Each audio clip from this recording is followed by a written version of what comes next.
This is a podcast from the Business Times. Many residential property landlords value having good tenants and vice versa. Nonetheless, what can be good for a landlord may be bad for a tenant. Housing landlords cheered while tenants felt much pain when Private and Housing and Development Board or HDB rentals rose strongly in 2022 and 2023. However, some fizz is coming off the private housing rental market, much to the relief of tenants. Welcome to PropertyBT, a podcast series by the Business Times. I'm senior correspondent Leslie Yee, and I'll be your host as we gather insights on all things Singapore property to help you in your property investment journey. Whether you're a landlord or a tenant, get tips to help you navigate the home leasing market so you can get an edge. My guest today is a veteran in the local residential property market. Welcome, Eugene Lim, Key Executive Officer of leading Singapore real estate agency ERA Realty Network. Hello, Leslie. Thank you for having me on the show. Eugene, I'm puzzled. 2024 may be turning out to be a year where the leasing market for private homes struggles, while that for HDB homes remains buoyant. What is happening in the HDB and private home rental markets? What is your outlook for these segments? So for the HDB market, we see that the rental demand is still holding, while prices have started to decline very, very slightly only.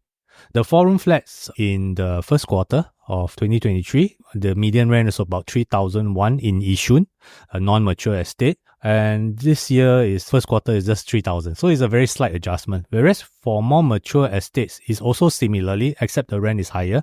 3,009 last year, 3,008 this year.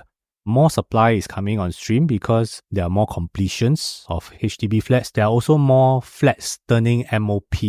So once they have MOP, they can rent out. So more supply is actually coming on stream. Just to clarify for our listeners, MOP refers to minimum occupation period. Typically for many HDB flats, that's a 5-year period. Now we look at the condo market. Condo market has been softening, largely due to completions. In 2023 alone, 21,000 new homes were completed and another 10,009 expected to complete this year. So market have increased supply. So with increased supply, the demand is more or less the same. We see rents coming down. Now, landlords nowadays adopt a very practical approach because rents are coming down. They would rather quickly close the deal and secure the tenant rather than wait for higher rent. Largely because they still have their mortgages to pay, interest rates remain high, and property tax remains high. So I guess if I summarize my understanding, the private supply situation has caused private rentals to come down faster. And HDB, with the slight increase in supply, we may also be seeing the market kind of plateauing. Is that roughly where we are? Largely because HDB flats are meant for owner occupation. So while there are more flats reaching their MOP period, not the majority of flats are out for rental. So unlike for private, quite a number of units are bought for renting out. So when there's more supply coming on stream, largely this effect will be filtered down to the market. Like many Singaporeans, I live in an owner-occupied home. Thus, I've limited experience in renting a home in Singapore. Still, over the years, I've heard various tales of woe from people who rent homes. Complaints include unreasonable landlords who are slow to address problems and steep rental hikes for lease renewal. There are even occasional media reports of tenants who fall prey to housing leasing scams. I suppose, like in many matters, when one is dealing with a fair amount of money, always be educated. Eugene, how should a tenant go about looking for a rental home? Should one use an agent? How can one find a good deal? You're right. There's actually 2 ways. You can go at it yourself, or you can engage an agent to help you to source and negotiate a deal. That is called a tenant's agent. Actually, in today's context, it is actually very high risk for a tenant to source for the rental home by himself. I say this with reference to a Singapore Police Force advisory in February this year, that in the 7 months prior leading to January this year, there were 389 victims that fall prey to rental scams, and total losses amounted to more than 2.4 million. Wow. Yeah. To the unsuspecting tenant who is sourcing for his own property, he responds to online listings through various online platforms like Facebook, Carousel, and even websites that advertise for properties for rent. But these are not the usual property portals. So to the unfamiliar, they deal with the advertiser there thinking that he is actually dealing with the agent. But actually he's dealing with a scammer who is impersonating the agent. So that's how they eventually lead to losing money. So I would encourage tenants to engage an agent to represent them in the property search and also to coordinate the viewings. In that way, you know that you are physically dealing with a legitimate agent. Eugene, if I understand what you're saying, maybe it is not worth taking the risk of saving the agent's fee in order to get more peace of mind and more efficiency in searching for your rental home, I guess. That's right. So in those scam cases, they lost quite a lot of money. Let's say your rental is $3,000 or $4,000 a month. They will collect a deposit plus advance rent from you, the scammer, and that can amount to 3 times of that. That will be $12,000, and it's just gone just like that. So it's quite a big risk if you don't know what you're walking into.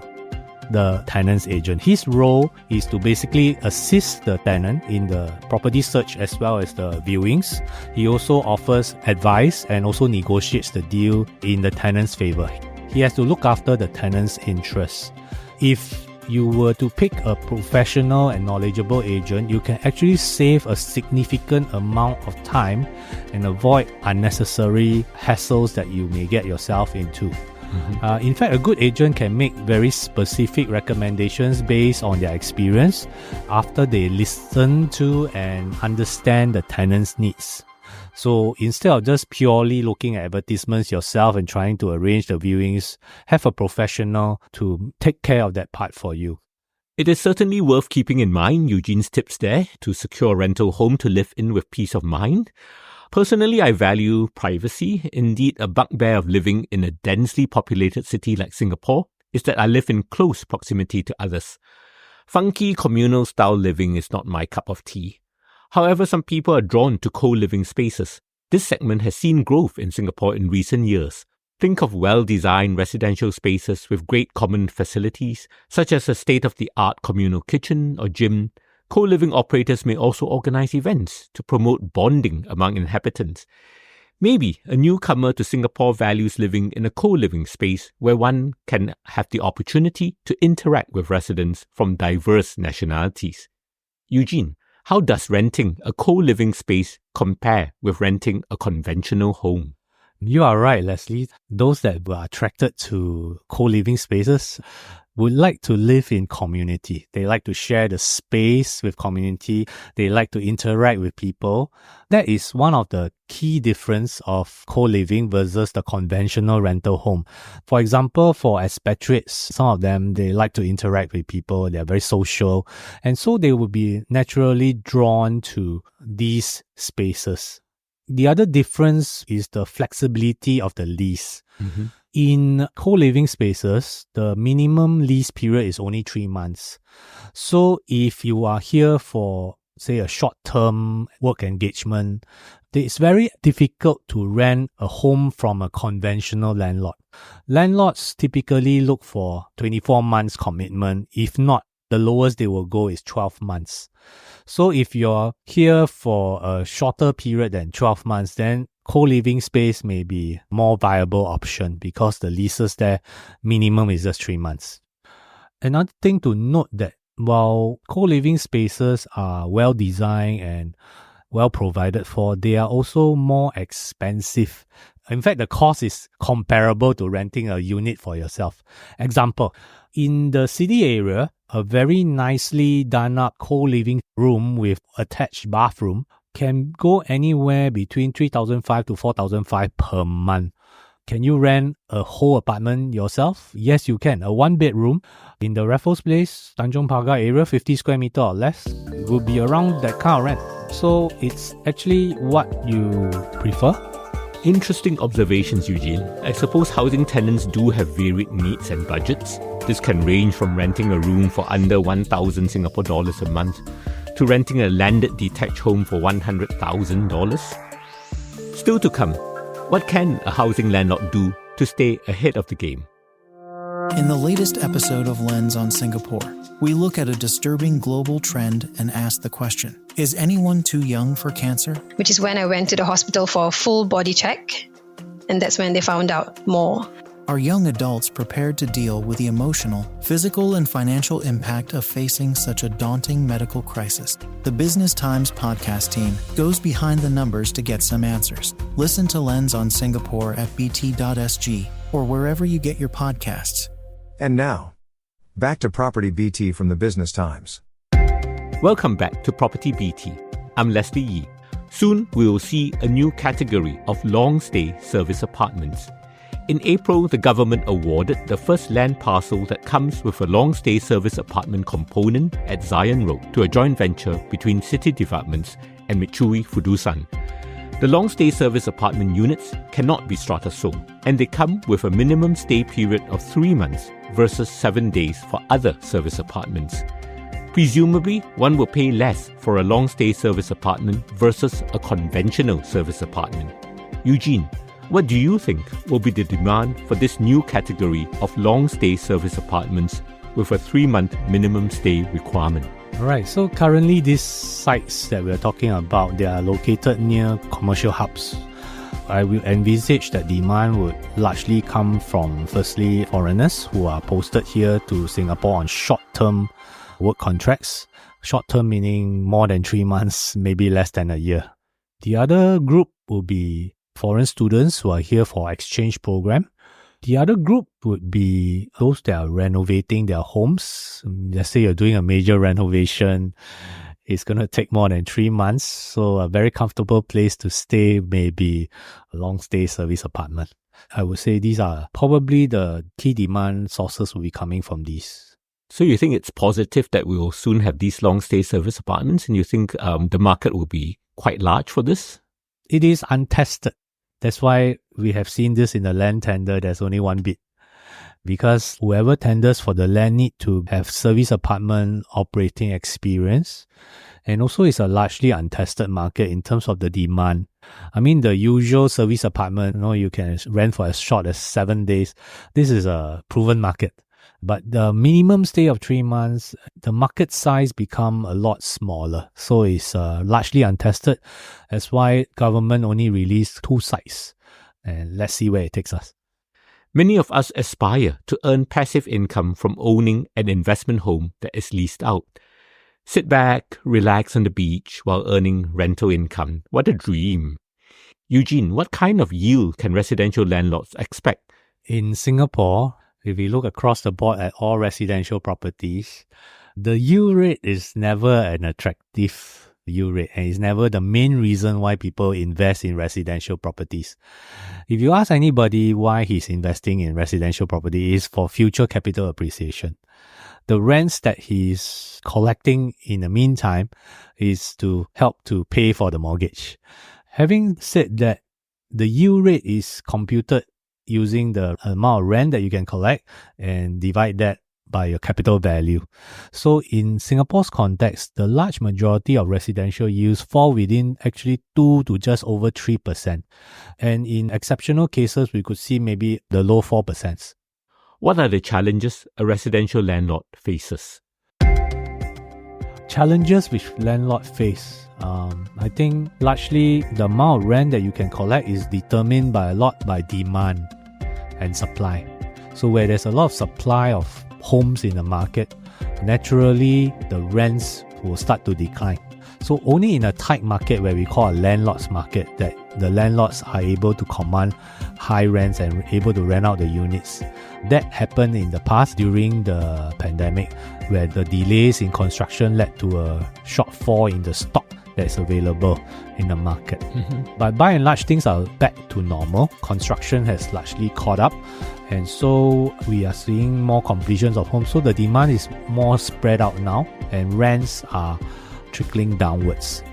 The other challenge that landlords face is also the high property tax. There's a difference between owner-occupied property tax and non-owner-occupied property tax. So if you hold a property for investment, you're not living there, then you will pay significantly higher property tax in today's context. The other challenge is they are grappling with the higher interest rate. So higher interest rate translates to a higher monthly mortgage payment, and therefore they actually have to try to hold on to a higher rent in order to offset the effects of higher interest. And also, Leslie, as you rightly pointed out, a lot depends on the tenant that you can find. If you have a good tenant, takes care of your house, pays rents promptly on time, that's well and good. But there are occasions where we encounter a tenant that gives you a nightmare. He trashes your place or he doesn't pay his rent promptly. So these are the headaches that landlords have to take into account when they're buying a property for investment. I guess earning passive income is not all that easy. One also has to put in some effort. If one is able to buy an investment home to earn rental income, one wants a home that is easy to lease out and can fetch a good rental rate, especially given the fierce competition in the private housing leasing market. Eugene, what attributes should one look out for when buying a private home to earn rental income? So if you are buying a private home with the objective to rent out, then put yourself in the position of a tenant. What does the tenant look for in a rental home? Generally, new is better than old. Tenants prefer facilities. More facilities is better than less facilities.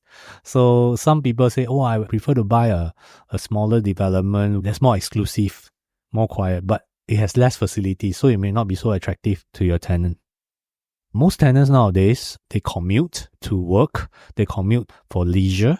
So being near transport nodes, MRT stations is extremely important. And also, of course, being near to shopping, food is a must. So be near rather than further away. And of course, if you were to buy a property, always choose something that is near to commercial nodes. Because when you're near to commercial clusters, then you'll be more easy to find tenants who are working nearby. Most home buyers who are buying for investments, they do put on this thinking cap like a tenant to when they're shopping for their investment home. Yes, I guess very good analogy there to always put yourself in the tenant's shoes, and you probably can't go that far wrong.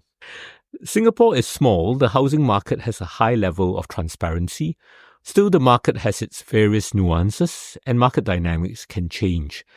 Stay educated, stay abreast of developments to better navigate the home leasing market. Thank you to my guest, Eugene Lim of ERA. Thank you, Leslie. That's it for PropertyBT this time. Join us next time where we get a unique insight on what a leading property developer thinks of the property investment landscape. Geopolitics looks ugly. Interest rates are not coming down as fast as was once expected. How should a property business ride the current challenges? Are there interesting opportunities in the Singapore market? I'm Leslie Yee. Thank you for listening and happy property hunting. This is a podcast by the Business Times. Find more BT podcasts at businesstimes.com.sg/podcasts. Or wherever you get your podcasts. This podcast is meant to provide general information only. SPH Media accepts no liability for loss arising from any reliance on the podcast or use of third parties' products and services. Please consult professional advisors for independent advice.